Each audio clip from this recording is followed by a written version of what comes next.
Beach FM, locals talking to locals. Perfect timing to welcome into the studio, direct from the fabulous Shoreline Cinema in Waikanae, Gail Hall. Good morning and welcome. You must spend a fair bit of time at the Shoreline, madame. Well, I do. Yes, I do. It's I life quite is enjoy good. it. Yes, life is good. Yeah, I intended to see more movies when I retired, so this is one way of doing it. Absolutely. I think you should hang on to that thought. You've got the wonderful excuse that you pop it and tell us about your favourites every now and again. And how did you like Military Wives? Well, I did go and see Military Wives, John, and this is a comedy drama, and it runs for 112 minutes, and it's directed by Peter Cataneo. Now, you may recognise that name as being the same director as the Full Monty movie that a lot of your listeners may have seen. Oh, I've seen that too. Right? Yeah. Scandalous. Yes. Well, this is not quite the same. Very quickly, I noticed, though, John, was this screenplay was actually written by two women, Roseanne Flynn and Rachel Tunard. A movie written for women, by women, but I'm sure the men will enjoy this movie as well. Okay. Well, I think they would. Yeah, I think they would. If you enjoy anything the music to do with the as well. military. Yeah. Yeah, right. Because it's really about what the ladies do when the blokes are away. This is exactly what the story is. And I actually took 3 friends with me as well to the movies. And I said to them afterwards, okay, tell me, any negatives? No, they really enjoyed it. Excellent. So it was really good. And judging by the amount of moviegoers, this movie must have been on the watch list of coming soon, because for the first showing, because it only opened yesterday, there was a good number of people on seats. So obviously it attracted the attention of a lot of people going. Oh, I think it's going to be popular. I really do. And incidentally, John, the movie is actually based on true events, and catching in the final credits, as I've mentioned before, they don't actually move very slowly, but Military Wives, as we mentioned before, is actually a registered charity and a network of 75 choirs globally. Wow. So that's a little bit of information that I didn't know existed. Wow. I didn't know that it was a global thing. But anyway, the movie opens on the base of a military camp on the eve of the deployment of soldiers off to Afghanistan.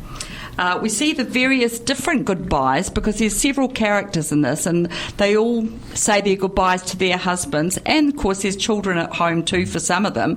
The different ways of saying goodbye, because they'll be gone for actually 6 months, so it's a long time. But they do have communications when the comms are up or the comms are down. They don't. Kristen Scott Thomas plays Kate, and that's the Colonel's wife. She's had 5 tours of duty to endure with him being away, so it's just sort of basically another day for her. Sharon Horgan plays Lisa, and her husband has recently been promoted to sergeant. The military wives, faced with their men's absences, occupied with activities and keep their spirits up. This is her job, to do this for the period of the time that the husband's away. So that's Lisa's job. The entire assembled cast, the females, were actually fantastic in their roles. So I can't mention everybody, but collectively, as a choir, they were really great. So there's a real sort of class distinction between Kate and Lisa, because, she's a major's wife and Lisa is a sergeant's wife, and which is very obvious from the outset. But anyway, a coffee morning is set up, inviting suggestions to get things underway, so that to occupy these wives while their husbands are away. Now, all sorts of ideas crop up. We've got a knitting circle, soccer, book club, and even getting strippers in was one of the suggestions. But for me, the knitting circle... They should get on to the knitting... Full Monty guys, they would have sorted it out, wouldn't they? the knitting circle. Now, this was a very funny moment in the show, because there was wine involved while they were knitting, so you can imagine what the product was like. But anyway, then one of the young wives suggested a singing group. And all seem to sort of agree with the idea. And Kate, of course, being the Major's wife, wants to do it her way. But Lisa struggles to get the upper hand. After all, she was assigned to do this task. So there's a little bit of friction there between those two. Very well done. Eventually, the choir makes very good progress and becomes a real healing power for them all. Some very laugh out loud moments during this process. One of the wives can't sing, and obviously when they're actually singing, I mean, you have to laugh. But anyway, she finds her place in the choir eventually.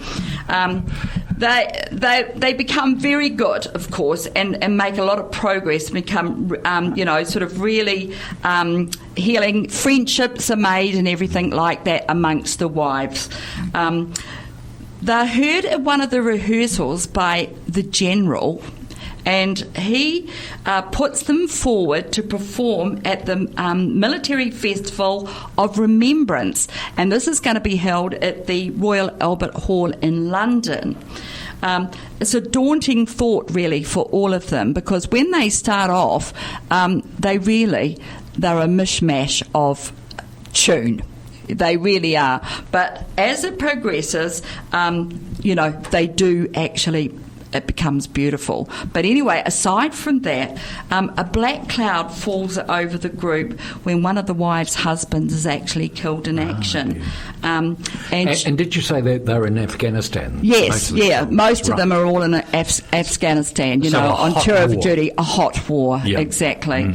And but anyway, this young wife asked the choir to sing Ave Maria at the funeral.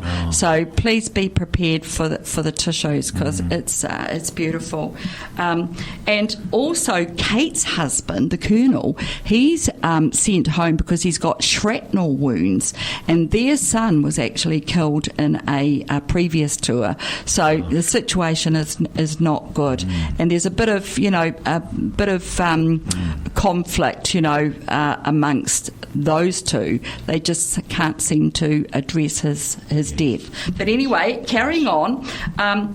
They decide collectively, the choir, that they really can't sort of continue with this because of all this sort of black cloud. But when the young wife of the husband who was killed in Afghanistan hears this, she's actually appalled, because she wants them to carry on. So in effect they do, and the song that they're going to sing at the Royal Albert Hall is a song from letters. So they've each contributed a line of the letters to go into the song, and it's absolutely beautiful. So they go along and they actually sing at the Royal Albert Hall. You see them all getting on the bus and going. But I'm not going to be a spoiler, because that's not the end of the story. Okay. There's a little bit of extra to the story, but it concerns, Kate and her husband sort of sealing the fact that their son is gone, because he's got a car out on the driveway called Dave, and it's quite a huge... The car's called Dave? The car's called Dave, yeah. And anyway, I won't sort of spoil that, because that sort of like seals it, so they come to terms then with his death, with what they actually do. So I think it's really good that if the listeners go along and see the rest of the story, but the actual performance from this choir, the Military Wives Choir, is amazing. If any of this sounds just a tad familiar to some of our listeners who watch the telly every now and again, that was actually on the news. That performance at the Albert Hall with the segments of letters, I have seen on the TV. Wow. And I assume it was on the news, and as you say, this has become a phenomenon, this Military Wives. Absolutely. Fantastic. And at the end, you see the actual Military Wives, the move that you're seeing, singing at the Royal Albert, and then all of a sudden it sort of splits up, and then you see a choir from here, and it splits up the whole screen. Are these the real choirs? Yeah, the real choirs. Excellent. Actually all take up the whole screen screen, Wow. all split from all the different places globally. What a great idea. It's a great idea. All singing. It's amazing. Fantastic. Yeah, You it loved really it. is. Yeah. You I did loved it. I did love the movie. Yeah, Yeah. it was really, really good. And I think everybody there, with all those people on the seats, I think they really loved it, and they'll go off and tell everybody else. So a very good choice, Shoreline. Good Great one. stuff, and a very good place to view it, of course, is Yes. the fabulous Shoreline Cinema. Do it in luxury. Imbibe a bit. I mean, that's allowed as well. It's the way to go. It's lovely to see you, Gail. Thank you so much for joining us this morning. Nice to be here, John. 106.3 Beach FM.